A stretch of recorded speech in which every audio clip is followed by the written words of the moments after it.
लगी वैसे ही सब अलग अलग हो गया, सब बना बनाया काम बिगड़ गया। इसलिए निवेदन है दादा, सदैव अच्छे सत्कर्म करते रहिएगा।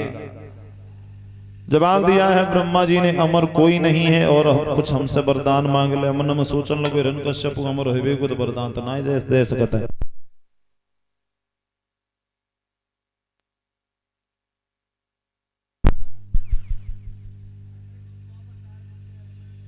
अब हम ऐसो वरदान मांगे जो अमर होवे के बराबर ही होवे।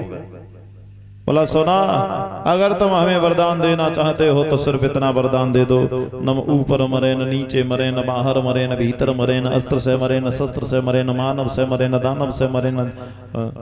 ब्रह्मा जी बोले और कुछ बोले वे कहो, एक वर्ष के जो 12 महीना बनाए थे, इन 12 महीनों में भी न मरे। ब्रह्मा जी बोले ठीक है और बता। बोले तो इस सृष्टि में बनाई हुई कौन चीज से हम मरे ही नहीं। जो सृष्टि में बनाओ, तुम्हारी सृष्टि में बनाई हुई चीज कोई हमें मार न पावे। ब्रह्मा जी ने कहा बमस्तु ऐसा ही होगा, मेरी सृष्टि में बनाई हुई किसी भी चीज से तू मारा नहीं जाएगा, जा। ब्रह्मा जी वरदान देकर के अंतर ध्यान हो गए। अब वहां से चला, घमंड में इतना भूल गया, इतना भूल गया, मर्यादा की दीवार ही कूद गया। चला और जाकर के सबसे पहले सुयोग नगरिया में पहुंचा। अपने बहनोई के पेट में तलवार घोंप करके अपनी बहन को अपने हाथों से दुष्ट ने विधवा बना दिया, अपने बहनोई को खत्म कर दिया। और बहनोई को मारने के बाद में बहन वहीं रोती बिलखती रह गई, पैर पटकता हुआ चला आया और रास्ते में पहुंचा। विष्णु भगवान को ताल ठोके, कहां छुप के बैठो, अब नहीं कर, अब आ मेरा तेरा युद्ध होगा। और विष्णु भगवान से ताल ठोंकता हुआ बोला, अरे तब जने ला तब सुड़ को मारी,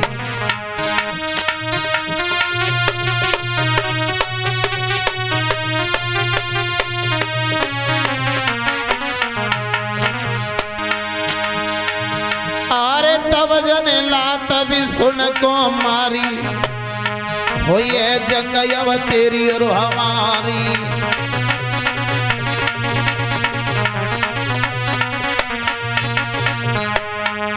बोला अरे अब की ये गरुड़ चढ़ैया, तूने धोखे में मारो मेरो भैया, अब देखे कितना लड़वैया।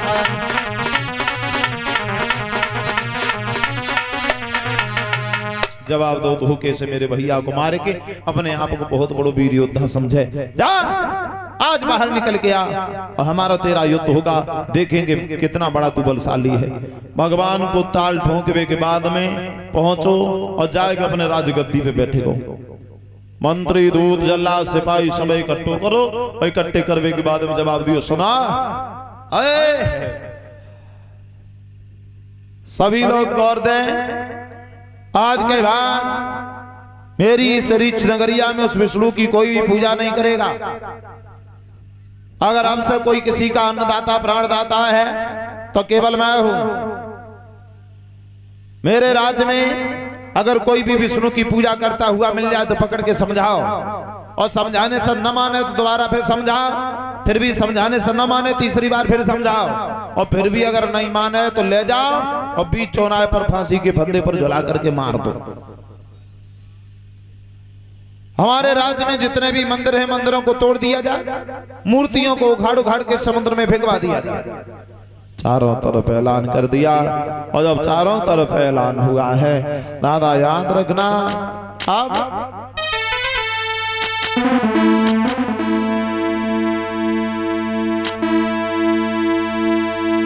कि पहला पंचा पहला धावा, टूटा तो हवन बेदियों पे। पहला पंचा पहला धावा, टूटा तो दीन ब्राह्मणों पे।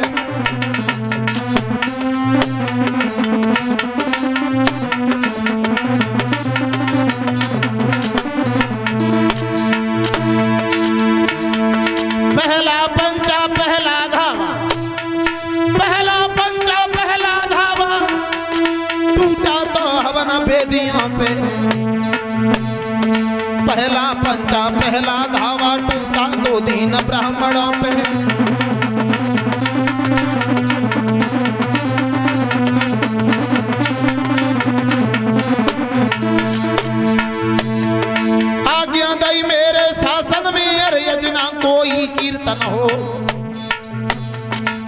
देवों की जगह दीवालों पर केवल मेरा ही पूजन हो, केवल मेरा ही पूजन हो।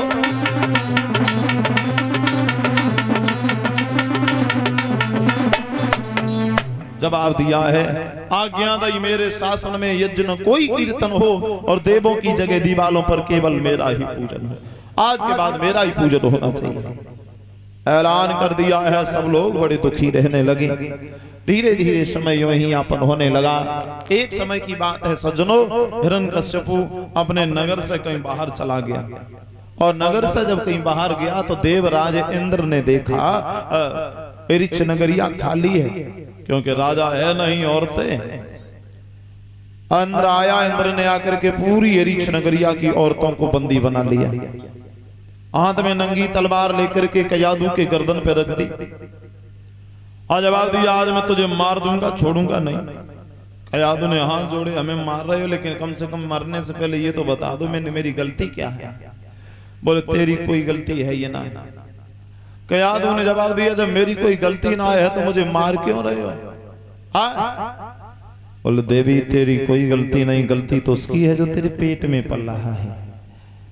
मतलब बोले बात ये है ना, मैं नहीं चाहता हूं कि एरिच नगरिया में कोई दूसरा हिरण्यकश्यपु पैदा हो गए। तेरे पति के भय से सब देवता बड़े व्याकुल हैं और उसी का गंदा खून तेरे पेट में पल रहा है और मैं नहीं चाहता हूं कि वो दुनिया में आंखें खोला है, इसलिए मैं तुझे ही मार दूंगा। देख घर में बेटा कैसे पैदा होगा। मैं वो पौधा ही काट दूंगा जिससे फल लगने की आशा हो। मैं वो बांस ही काट डालूंगा जिसकी बंसी बन पाए। मारने वाला है इंद्र। तब तक देव ऋषि नारद ने आकर के हाथ पकड़ लिया और नारद ने आकर के हाथ पकड़ा, जवाब दिया, सुनिए इसे न मारो, छोड़ दीजिए। क्यों? बोले इसके पेट में जो बच्चा जन्म लेगा वो बच्चा स्वयं अपने बाप के मान को मिट्टी में मिलाएगा और देवताओं का मान प्रतिष्ठा बढ़ाएगा। जब ये शब्द सुने तो याद रखना सज्जनों, देवराज इंद्र ने नारद के कहने से औरतों को छोड़ दिया। अब औरतों को छोड़ तो दिया है, धीरे धीरे धीरे धीरे समय यापन होता गया। कयाधु के उदर से बड़े सुंदर बच्चे ने जन्म लिया, बहुत सुंदर। बड़े बड़े विद्वान आए तो विद्वानों के द्वारा, गुरुजनों के द्वारा उस बच्चे का जब नामकरण संस्कार हुआ तो बच्चे का नाम प्रहलाद रखा गया। बोलिए भक्त प्रहलाद की। प्रहलाद नाम रखा गया। धीरे धीरे प्रहलाद बड़े होने लगे तो मात पिता बालक नहीं बुलावे और उधर बड़े सोई धर्म सिखावे। माँ बाप बच्चे को बड़ा प्यार करते हैं और बच्चे जब समझदार होते हैं तो माँ बाप चाहते हैं कि मेरा बच्चा शिक्षित और संस्कारी बने। शिक्षा के लिए किसी की पाठशाला में तो भेजना ही पड़ेगा। तो राक्षसों के गुरु हैं शुक्राचार्य। शुक्राचार्य के दो बेटा हैं, संडा और अमरक। ये एक पाठशाला चलाते थे।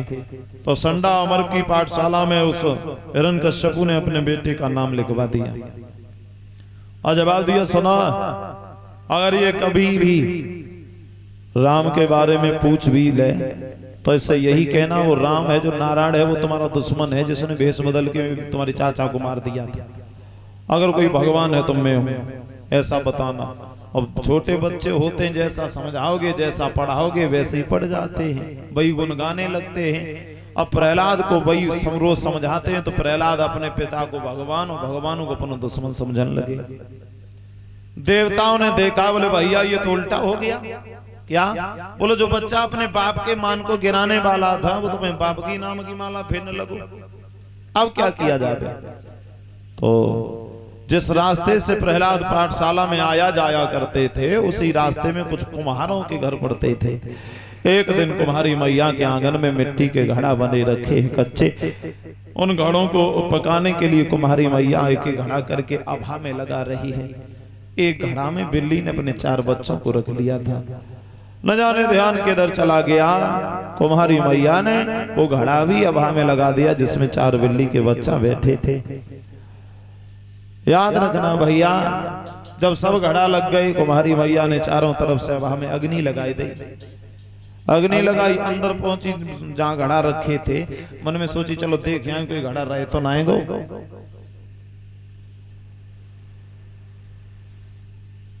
देखें कोई घड़ा रहे तो ना गो तो कहा देखो दादा घड़ा तो कोई ना रहो।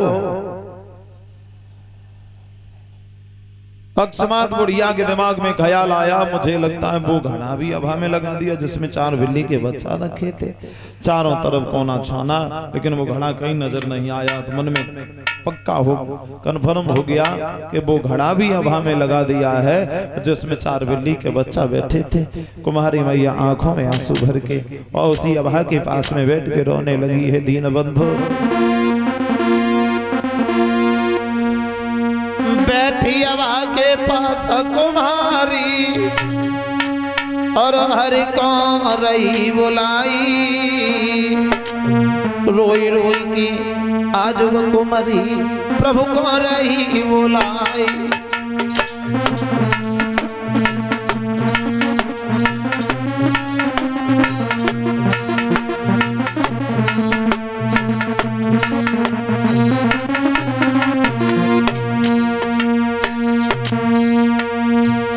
सुध ले ले बंसी वारे कांपे करी अवारी,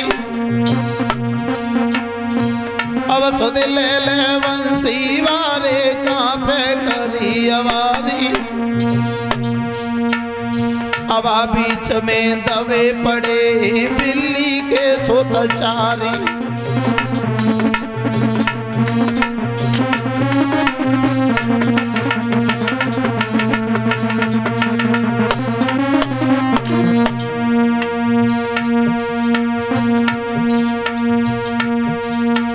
किस्मत फूटी दुनिया रूठी छूटे सभी सारे, किस्मत फूटी दुनिया रूठी छूटे सभी सारे। अब देश भैया धीर बगाए दे रूठे बंसी वाले।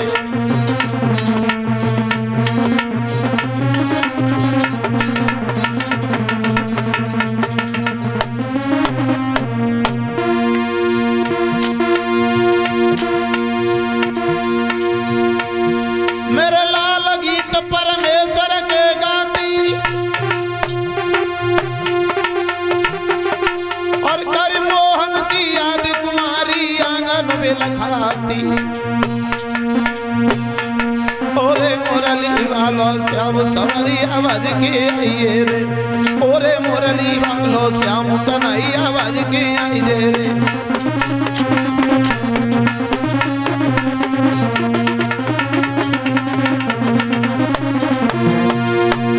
ए भज के आइए रे, लड़ते जल्दी आइए रे, श्याम मेरे भज के आइए रे।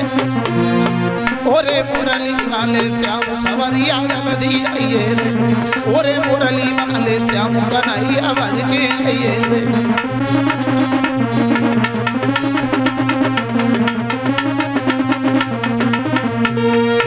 तुम्हारी बेटी अबा के पास में रो रही है। इधर शाम का समय हुआ, प्रहलाद पाठशाला से पढ़ के अपने सखन के संग में पाई रास्ता सोहे के निकल के जाए रहे।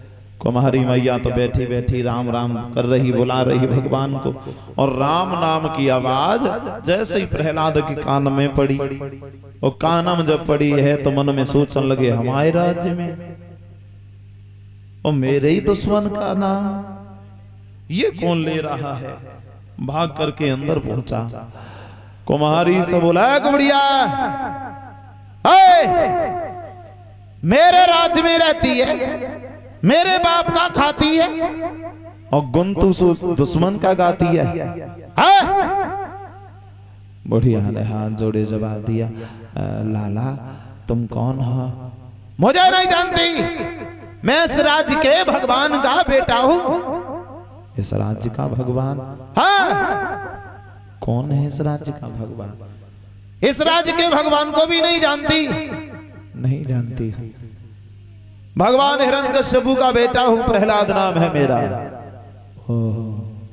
हिरण्यकश्यपु के बेटा हो? हाँ।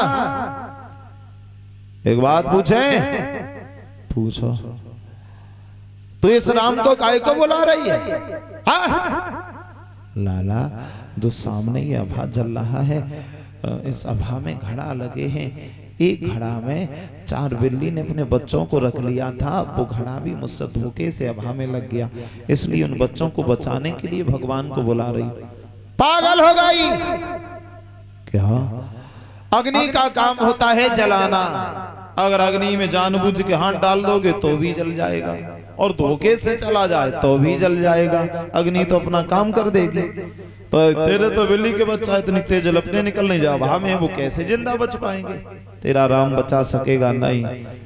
बढ़िया, अगर तू इस राम के नाम को लेती रही और मेरे बाप को अगर पता चल गया तो तुझे और तेरे पूरे परिवार को बीच चौराहे पर ले जा करके फांसी के फंदे पर झुला करके मार देगा, समझी? इसलिए राम का नाम लेना बंद कर दे, मेरा बाप का नाम लेना शुरू कर दे। बच्चा तेरे अग्नि में है, वो तो जल ही जाएंगे, मर ही जाएंगे। अगर मेरे बाप का नाम नहीं लेगी तो साथ में तू तेरा पूरा परिवार भी मरेगा। बुढ़िया ने जवाब दिया, लाला तू अपने बाप को भगवान समझता है, लेकिन सच ये है तेरा पिता बलवान हो सकता है, धनवान हो सकता है, महाराज हो सकता है, और लेकिन निवेदन है तेरा बाप भगवान नहीं है, बल्कि एक नंबर का ढोंगी है, ढोंगी है। बढ़िया, मेरे बाप के बारे में अगर एक बात भी बोली ना तेरी जबान खींच लूंगा, समझी? लाला काहे को चिल्ला रहे हो? बोले बता, इस राम के नाम को छोड़ेगी या नहीं? नहीं छोड़ूंगी। मुझे आशा है, विश्वास है, इस अभा के अंदर से बिल्ली के बच्चों को बचाने के लिए भगवान जरूर आएंगे।